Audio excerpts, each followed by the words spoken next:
Janvi and welcome to study seed. आज हम class 10 civics chapter 3 का टॉपिक 7 पढ़ेंगे, that is secular state. Secular state जानने के लिए पहले हमें ये देखना होगा कि सेक्युलरिज्म क्या है। सेक्युलरिज्म वो आइडियोलॉजी है, वो बिलीफ है जब हम सभी रिलीजन्स को इक्वली ट्रीट करते हैं, सभी रिलीजन्स को, सभी धर्मों को हम इक्वल मानते हैं, बराबर का अधिकार देते हैं, सभी रिलीजन हमारे लिए इक्वल हैं, तो वो आइडियोलॉजी सेक्युलरिज्म कहलाई जाती है। और सेक्युलरिज्म इसी आइडियोलॉजी पर बेस्ड हमारे स्टेट यानी गवर्नमेंट जो है वो काम करती है, जिसे हम सेक्युलर स्टेट कहते हैं। तो सेक्युलर स्टेट क्या है, कौन कौन से फीचर्स हैं, वो सब हम आज के वीडियो में डिस्कस करेंगे। A secular state does not promote or favor any religion।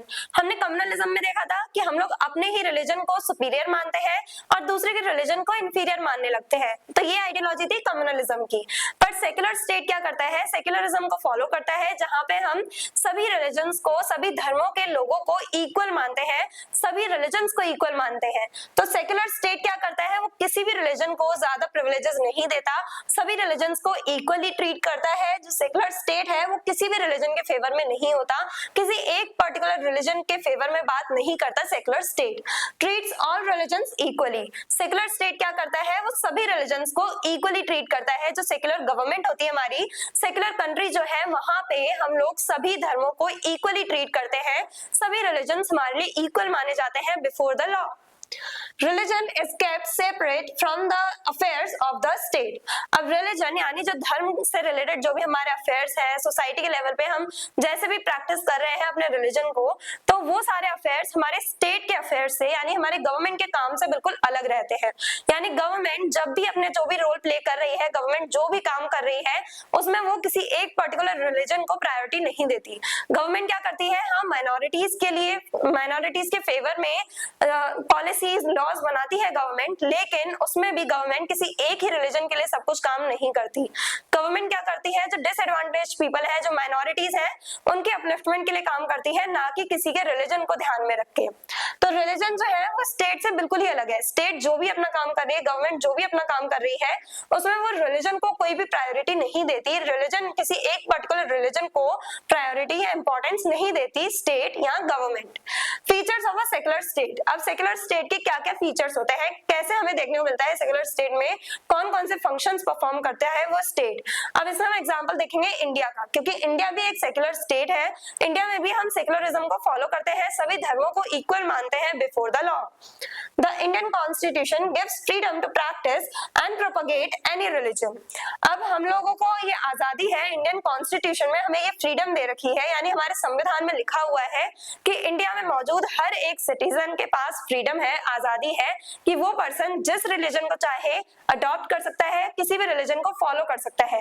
जो भी इंसान है यानी हर एक पर्सन किसी भी रिलीजन को अपनी मर्जी से फॉलो कर सकता है, अपनी मर्जी से किसी भी रिलीजन को अडॉप्ट कर सकते हैं हम।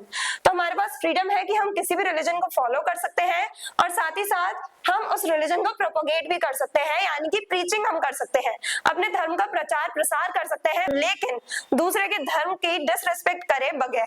यानी कि हम दूसरे जो रिलीजन है उनकी भी रिस्पेक्ट करें और अपने भी जो रिलीजन है उसको भी हम प्रोपोगेट करें, तो ये पूरा सिस्टम सही से काम करेगा हमारी कंट्री में, हमारे सेक्युलर स्टेट में। तो हमें आजादी दी गई है कि हम लोग अपनी मर्जी से कोई भी रिलीजन को फॉलो कर सकते हैं, साथ ही साथ उस रिलीजन को प्रोपोगेट कर सकते हैं, उसका प्रचार प्रसार कर सकते हैं बिना दूसरी कम्युनिटीज को हार्म पहुंचाए। Prohibits discrimination on the basis of religion। और इंडियन कॉन्स्टिट्यूशन में ही हम लोगों के लिए ये बिल्कुल फिक्स कर दिया गया है कि हमें डिस्क्रिमिनेशन नहीं करना है, यानी कि हम लोगों को भेदभाव नहीं करना है रिलीजन के बेसिस पे। स्पेशली अगर स्टेट की बात की जाए, यानी गवर्नमेंट जो है वो जो भी अपने काम कर रही है उसमें वो किसी एक रिलीजन को प्रायोरिटी ना दे। गवर्नमेंट जितने भी काम कर रही है, गवर्नमेंट जितने भी अपने रोल्स प्ले कर रही है, उसमें गवर्नमेंट किसी एक पर्टिकुलर रिलीजन को ज्यादा इंपॉर्टेंस ना दे, तो वो सब लिखा हुआ है हमारे इंडियन कॉन्स्टिट्यूशन में। The state has no official religion. अब स्टेट यानी गवर्नमेंट जो होती है, जैसे ऑफिशियल लैंग्वेज की बात करें, जो भी हमारे डॉक्यूमेंट्स वगैरह होते हैं, ऑफिशियल डॉक्यूमेंट्स जो होते हैं, उस समय हम लोग हिंदी को एज ऑफिशियल लैंग्वेज यूज करते हैं। तो हिंदी हमारी ऑफिशियल लैंग्वेज है और इंग्लिश जो है उसे भी हम ऑफिशियल लैंग्वेज के तौर पे यूज करते हैं। हालांकि इंडिया की कोई भी नेशनल लैंग्वेज नहीं है, किसी एक लैंग्वेज को हम सबसे ज्यादा इंपॉर्टेंस नहीं दे रहे हैं, लेकिन ऑफिशियल लैंग्वेज के तौर पे हम क्या करते हैं, हिंदी का यूज करते हैं। अब यहाँ पे हमें क्या देखने को मिल रहा है कि रिलीजन की अगर बात करें तो हमारे कोई भी नेशनल रिलीजन या ऑफिशियल रिलीजन नहीं है इंडिया का, यानी हम किसी भी रिलीजन को प्रायोरिटी नहीं दे रहे, किसी भी रिलीजन को सबसे टॉप पे नहीं रख रहे। फॉर एग्जाम्पल अगर इंडिया की बात करें तो इंडिया में मेजोरिटी में जो हिंदूज हैं, अगर हम हिंदुइज्म जो है उसको अगर हम लोग टॉप मोस्ट प्रायोरिटी दे दें और ऑफिशियल लैंग्वेज बना दें, तो उससे क्या होगा, जो माइनॉरिटीज हैं उन्हें डर डर के रहना पड़ेगा, उनके अंदर एक तरह से फियर जो है वो डेवलप होने लगेगा, माइनॉरिटीज के इंटरेस्ट के बारे में नहीं सोचा जाएगा। तो इसीलिए हमारा जो इंडिया है, इंडिया को सेकुलर स्टेट क्यों कहा जा रहा है, क्योंकि हमारा कोई भी ऑफिशियल रिलीजन नहीं है। हम लोग क्या कर रहे हैं, सभी धर्मों को इक्वली ट्रीट कर रहे हैं और इसीलिए स्टेट जो है वो किसी भी एक पर्टिकुलर रिलीजन को इंपॉर्टेंस नहीं देता है। Does not give special privileges to any religious community. अब स्टेट क्या करता है, वो किसी भी एक धर्म को ज्यादा प्रिविलेजेस यानी ज्यादा एडवांटेजेस नहीं देता। हालांकि अगर हम हॉलीडेज की बात करें, वेकेशंस की बात करें, तो हमें साल में हर एक रिलीजन के जो भी फेस्टिवल्स होते हैं, हर एक रिलीजन से रिलेटेड, चाहे वो क्रिसमस हो, ईद हो या फिर दिवाली हो, हर एक रिलीजन से रिलेटेड हम लोगों को छुट्टियां मिलती हैं। हर एक रिलीजन से रिलेटेड जितने भी फेस्टिवल्स हैं, हर फेस्टिवल पे हमें हॉलीडेज मिलती है गवर्नमेंट की तरफ से, सरकारी छुट्टियां होती हैं, तो वो सब हमें मिलती हैं। इससे हमें क्या पता चल रहा है, हम सभी धर्मों को इक्वली ट्रीट कर रहे हैं। सभी रिलीजन को फॉलो करने वाले जो लोग हैं उनके लिए जो सबसे बेस्ट डे होता है, उनके जो फेस्टिवल्स हैं, उन दिनों पे हम उन्हें छुट्टी दे रहे हैं सभी लोगों को। तो सभी रिलीजन के जो इंपॉर्टेंट फेस्टिवल्स हैं उस दिन हम यानी उस दिन गवर्नमेंट क्या करती है, हॉलीडेज प्रोवाइड करती है, वेकेशंस देती है, सरकारी छुट्टियां होती हैं। तो हम क्या कर रहे हैं, सभी धर्मों को इक्वली ट्रीट कर रहे हैं, सभी फेस्टिवल्स पे हम छुट्टी दे रहे हैं, चाहे अब वो फेस्टिवल्स क्रिश्चियंस का हो, मुस्लिम्स का हो, हिंदूज का हो, हम सभी फेस्टिवल्स पे हॉलीडेज प्रोवाइड कर रहे हैं, सभी को इक्वली ट्रीट कर रहे हैं। Secularism and democracy. अब सेक्युलरिज्म, ये आइडियोलॉजी समझ में आई कि सेक्युलरिज्म में हम क्या करते हैं, सभी धर्मों को इक्वली ट्रीट कर रहे हैं। सेक्युलरिज्म और डेमोक्रेसी, अब सेक्युलरिज्म डेमोक्रेसी ये दोनों एक दूसरे के साथ लिंक्ड अप है, यानी डेमोक्रेटिक कंट्री में हम लोग क्या करते हैं, सेक्युलरिज्म को फॉलो करते हैं। डेमोक्रेटिक कंट्री ही सेक्युलर कंट्री होती है, क्योंकि जब तक हम सभी धर्मों को इक्वली ट्रीट नहीं करेंगे, अगर इक्वालिटी नहीं होगी, तो वो कंट्री डेमोक्रेसी कहलाई नहीं जाएगी, डेमोक्रेटिक कंट्री कहलाई नहीं जाएगी। Secularism is essential for protecting religious minorities. जब हम सेक्युलरिज्म को फॉलो कर रहे हैं, जब हम सभी धर्मों को इक्वली ट्रीट कर रहे हैं, तो जो माइनॉरिटी रिलीजन्स हैं उनको भी हम इक्वली ट्रीट कर रहे हैं, चाहे मेजॉरिटी रिलीजन का हो कोई पर्सन या माइनॉरिटी रिलीजन से बिलोंग करता हो, हम सभी को इक्वल अपॉर्चुनिटीज दे रहे हैं। सभी की ग्रोथ के लिए, सभी की डेवलपमेंट के लिए गवर्नमेंट काम करती है। तो हमें सेक्युलरिज्म की मदद से क्या देखने मिलता है कि हम रिलीजियस कम्युनिटीज जो है उनको इक्वली ट्रीट कर रहे हैं, चाहे मेजॉरिटी हो या माइनॉरिटी हो, सभी लोग साथ में रह पा रहे हैं, क्योंकि हम सेक्युलरिज्म को फॉलो कर रहे हैं, उन्हें इक्वली ट्रीट कर रहे हैं। मेंटेनिंग सोशल हार्मनी, और जब हम लोग सेक्युलरिज्म को फॉलो करते हैं यानी सभी धर्मों को इक्वल मानते हैं, तो सोसाइटी जो है उसमें हार्मनी यानी कि पीस बनी रहती है, शांति रहती है।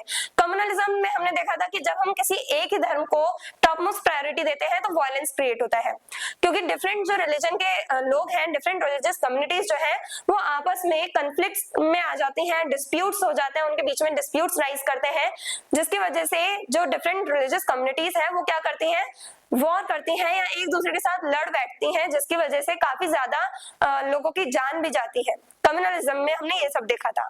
अब सेक्युलरिज्म में क्या होगा, जब हम सभी को इक्वली ट्रीट कर रहे हैं, सभी के रिलीजन के हम रिस्पेक्ट कर रहे हैं, किसी की भी डिसरिस्पेक्ट नहीं कर रहे, तो सब कुछ पीसफुली चलेगा। स्ट्रेंथनिंग डेमोक्रेसी, अब हम लोग क्योंकि डेमोक्रेटिक आइडियल्स को फॉलो कर रहे हैं, तो डेमोक्रेसी जो है वो तो स्ट्रेंथन अप होगी ही। डेमोक्रेसी में mainly equality, liberty and fraternity, जो फ्रेंच रेवोल्यूशन से ये तीन आइडियाज निकल के आए, लिबर्टी, इक्वालिटी एंड फ्रेटर्निटी, यही मेन आइडियल्स हैं डेमोक्रेसी के, यानी कि फ्रीडम है सभी लोगों को कि अपनी मर्जी से कोई भी रिलीजन आप फॉलो कर सकते हो। इक्वालिटी, हम सभी को इक्वली ट्रीट करें, हर एक रिलीजन के पर्सन को इक्वली ट्रीट करें। फ्रेटर्निटी यानी कि ब्रदरहुड वाली फीलिंग हो, सब लोग भाईचारा वाली फीलिंग हो सभी के अंदर, सब लोग मिलजुल के रहें, यूनाइटेड रहें, तब जाके डेमोक्रेटिक कंट्री कहलाई जाएगी। हमारी कंट्री जो है तब जाके डेमोक्रेटिक कंट्री बनती है। तो आज के वीडियो में हमने सेक्युलर स्टेट कैसे काम करता है वो सब जाना। इंडिया के एग्जांपल्स हमने देखा कि जैसे इंडियन कॉन्स्टिट्यूशन जो है उसमें हमें राइट्स दे रखे हैं, फ्रीडम दे रखी है कि हम अपनी मर्जी से कोई भी रिलीजन फॉलो कर सकते हैं और उसका प्रचार प्रसार कर सकते हैं। साथ ही साथ रिलीजन के बेसिस पे कोई भी डिस्क्रिमिनेशन यानी भेदभाव नहीं होना चाहिए, वो सब भी मेंशन किया गया है हमारे इंडियन कॉन्स्टिट्यूशन में। ये सब हमने आज की वीडियो में डिस्कस किया। I hope everything is clear. और अगर आपको इस चैप्टर के डिटेल नोट्स चाहिए तो हमारी वेबसाइट studyseed.net पे विजिट करें, लिंक डिस्क्रिप्शन बॉक्स में दिया गया है। मिलते हैं नेक्स्ट वीडियो में नेक्स्ट टॉपिक के साथ। Stay curious, stay consistent. Thank you very much.